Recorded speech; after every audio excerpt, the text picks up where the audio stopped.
So, today, be this morning or afternoon, welcome. We're doing the Russian Revolution Part 2, and we're going to look at the events of the Russian Revolution now. What we're going to do, three things. Firstly, a quick recap on the causes we had last time. Secondly, what's communism? So this is important because Russia had a communist revolution, and we need to understand what this was before we can understand the revolution. And then lastly, we'll look at the events of the Russian Revolution. So, quick recap.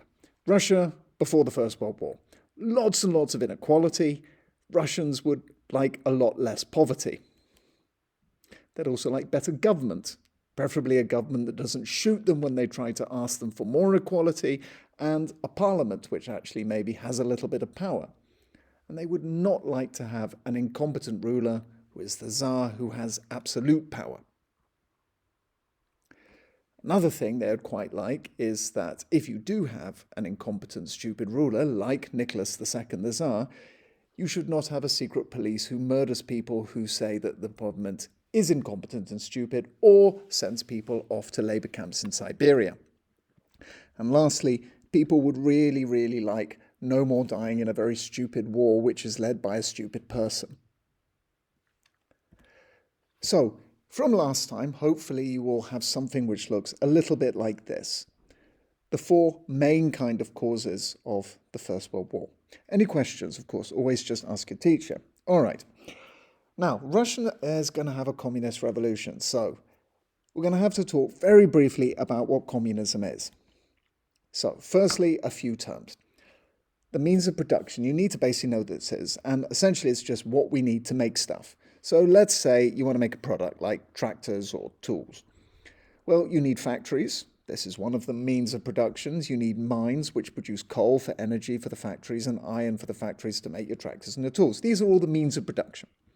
If we're talking about the land, for example, you want to make wheat or perhaps bread, then you need tractors, land, soil, seeds. These are also means of productions. What we need to make anything. And basically, if you make and sell more products than it costs to make them, you get profit. Vinced. All right. The big question is, who owns the means of production? The factories, the land, the seeds, the capital, everything. And what happens to the profit? Well, now, if we're talking about capitalism, which is what we basically have in the Netherlands, well, individuals own the means of production. Someone can own a business, someone can own a factory, someone can own land, and they can do basically whatever they like with the profit as long as they pay some tax and don't break the law. In the 19th century, the problem is that capitalists are basically massive bastards. Factory owners and landowners are very, very rich. These are the owners of the means of production. And the workers have extremely low wages and very bad working conditions, which is hugely unfair. So people start thinking about the fact that society isn't fair and that we need to do something about this. Remember what we were talking about last time with revolutions. And to a lot of people, capitalism in the 19th and early 20th century basically looked like this. So new ideas started coming round, which were socialist ideas and socialism. And in socialism, the idea is that the state and the government owns the means of production. So industry and agriculture are nationalized. This means instead of individuals owning things, the state, the government owns everything. And the profits are given back to the workers. So this is all yay. But a more extreme version of this is communism. So according to communism, socialism is just stage one, phase 1, alleen. In stage 2, the idea is that the workers are going to own the means of production. So the people who work will own the factories. They'll own the land. There's going to be 100% equality. Basically, you don't then need government. The only small problem with stage 1 is that the government controls everything until all the means of production are in the hands of the workers. And the workers are ready for communism. Now, this could take 10 years, this could take 50 years, this could take 100 years. Who knows how long this may take. But in the meantime, the government controls everything. Now, press pause here, go to the sheet, which your teacher has hopefully given you, and answer these two questions. So think about the causes of the Russian Revolution. Why do you think communism was such an attractive idea for many people in Russia? That's one. to what do you think the problem is with communism? And think about dictatorship here.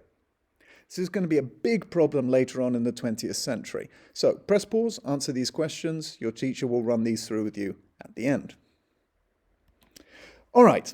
Now, I'm going to talk here about the events of the Russian Revolution. This is something for you to fill in. Again, it's on the sheet which your teacher gave you. You've got the kernbegrip here, which you need for the test. And you have the table which you need to fill in with the key events, the keywords and people who were part of these events, and an explanation of these keywords and people. Any notes that you take which will help you remember. All right, let's do this. So, 1916. The war is going very badly for Russia. There's famine, hungersnood, high prices in big cities, especially in St. Petersburg, Petrograd, that's the Hofstadt. And all over the country, people are getting angrier and angrier at the government of the Tsar. There's unrest everywhere. You can see here in this map, in the west of the country, all of these areas here, people are starting to revolt against the government. You've got soldiers mutinying. They basically say we're not fighting anymore, and they're starting to fight against the generals and the people who control the army. And in the big cities, Petrograd here, Moscow, there is a lot of unrest and strikes. And this gets to the point where the Tsar can no longer control the situation. And he's forced to abdicate. He's forced to go. And a new government is formed. This is called the Provisional Government. Now, this is made up of old people from the Duma, and there's lots of different people here, socialists, liberals, nobles, edelmen. With them, in order to control the country, you have something called the Petrograd Soviet. And this is a communist and extreme socialist. These are organizations that want a communist revolution. So clearly, these two people are not going to get on for a very long time. Right? At a certain moment, there's going to be a point where they're going to start fighting each other. Liberals and nobles have very, very little in common with extreme socialist and communist revolutionaries. Now, the communists and the socialists, they're organized into lots of different groups. The most important, the one you need to remember about, is a group called the Bolsheviks. Now, these are extreme communist revolutionaries. They're very well organized. These people want a communist revolution. They want the end, and they want a new kind of government. Now, they're led by two guys called Lenin and Trotsky. Unfortunately, you can't see Lenin's head here, but you can see Trotsky down there. Now, these guys had actually been out of Russia. They were given money by Germany in 1916 and 1917 to go back and organize a revolution. Right? Germany wanted Russia out of the war, and they thought this would be a good way to do it. You're going to find out when we look at the Second World War what a massive mistake this was for Germany. But in the short term, it worked for them, because on the 25th of October, 1917, Lenin, Trotsky, and the Bolsheviks basically take control of Petrograd, which is the capital. So the Petrograd Soviet, we talked about this before, this was this Bolshevik worker organization, and the Red Guards, they were kind of Bolsheviks militia. They were made up of ex-soldiers, basically storm the palace, they storm the important parts of the capital, and they take control. It's a coup. They rename their organization the Communist Party of Russia, which is now the only party which is allowed in Russia. All other parties are illegal. There are no elections. You have to do what the government says. If you don't, you're dead. The communists then nationalized the means of production. So everything is now owned by the government. Factories are owned by the government. Land is owned by the government. It's actually illegal, basically, to own your own land. Everything is controlled by the government, with the idea that eventually you're going to have this communist revolution. Now, this is clearly not very popular.